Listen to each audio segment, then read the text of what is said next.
Hola, buenas noches compañeros y maestro. Mi nombre es Gerardo López, mi matrícula 21017500, reto 5, aplicación práctica de la norma de los contratos mercantiles internacionales, del módulo Sociedades y Contratos Mercantiles, volumen 1, de la licenciatura en Derecho, mi asesor educativo, el doctor Armando Llanos Mendoza. Se nos pide analizar el siguiente caso. El Hospital Caminemos Juntos, ubicado en España, celebró un contrato con el laboratorio Collins and Phillips, ubicado en Nueva Zelanda.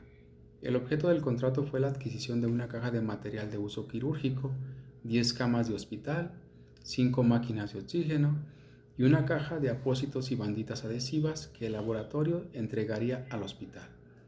Las negociaciones se hicieron mediante intercambio de correos electrónicos. El precio pactado de la mercancía fue por la cantidad de 2 millones de pesos y culminó con la firma electrónica del contrato el día 30 de enero del 2020. Se estableció como tiempo máximo de entrega de la mercancía 3 meses. En el mes de junio del 2020, al llegar la mercancía, el personal del hospital revisa la entrega y hace las siguientes anotaciones. Se recibió una caja de material de uso quirúrgico, una caja de abatelenguas y aplicadores, 4 máquinas de oxígeno y el embalaje de 3 de las 10 máquinas de hospital estaban defectuosos. Desarrollo. Con base en el caso expuesto, de forma argumentada y con fundamentación jurídica, responde a las siguientes preguntas. Número 1. ¿Qué tipo de contrato mercantil celebraron las partes? Es un contrato de compraventa internacional, ya que es un acuerdo de voluntades entre distintas partes que residen en estados diferentes. Podemos encontrar esta definición en el artículo 1 de la Convención Interamericana sobre el Derecho Aplicable a los Contratos Internacionales.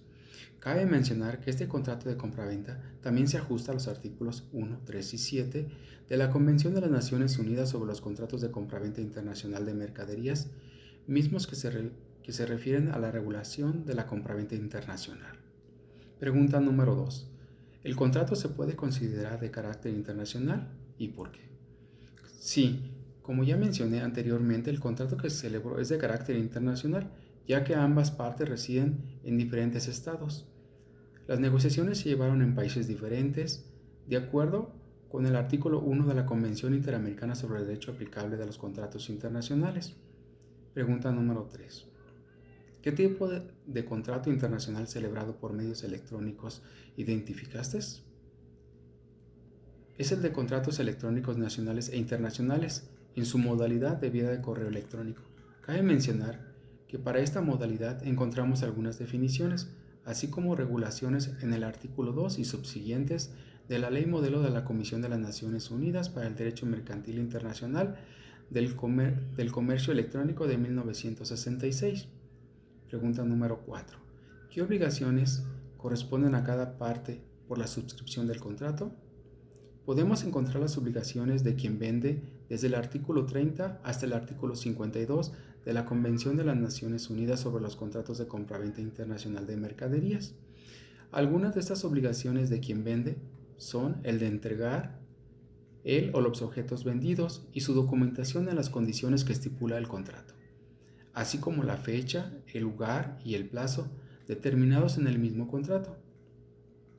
Las obligaciones de quien compra las encontramos en el artículo 53 hasta el 60 de la misma Convención de las Naciones Unidas sobre los Contratos de Compraventa Internacional de Mercaderías.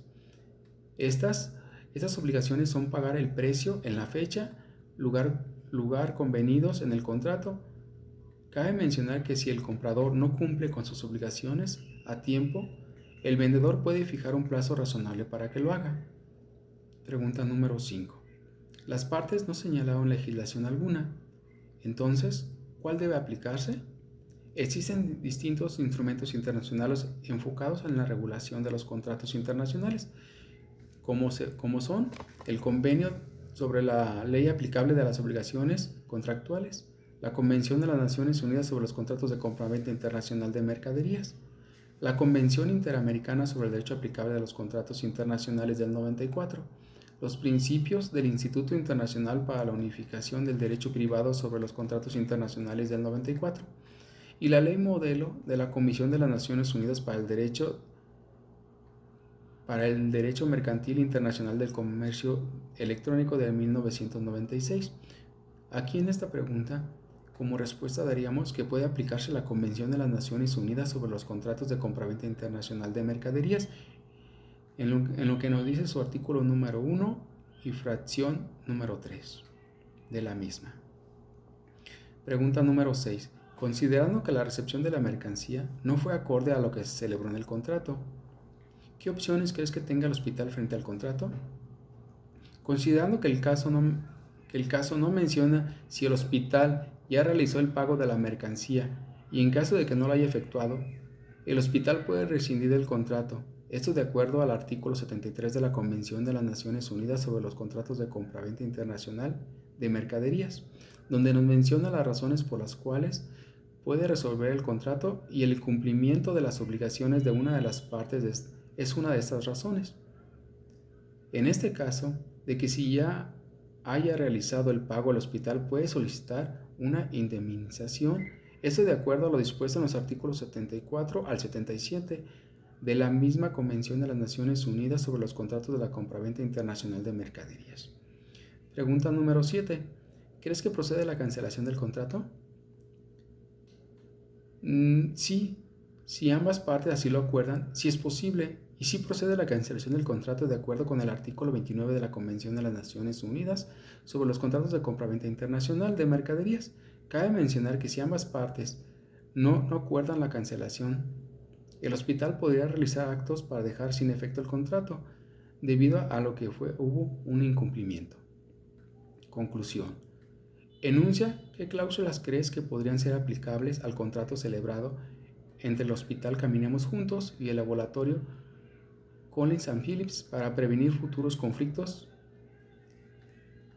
Para evitar futuros conflictos entre ambas empresas, sería recomendable aplicar las siguientes cláusulas. Condiciones de entrega. Se recomienda utilizar los psicotrams publicados en 2010 por la Cámara de Comercio Internacional como las condiciones de entrega y condiciones de envío de los psicotrams. Los psicotrams asignan los siguientes aspectos entre vendedor y comprador. El número 1, el transporte internacional y los costes administrativos. El número 2, el lugar en que se transfiere el riesgo de transporte de los productos. Número 3, responsabilidad y costes del despacho aduanero y aranceles. Número 4, responsabilidad y costes de la cobertura del seguro del transporte.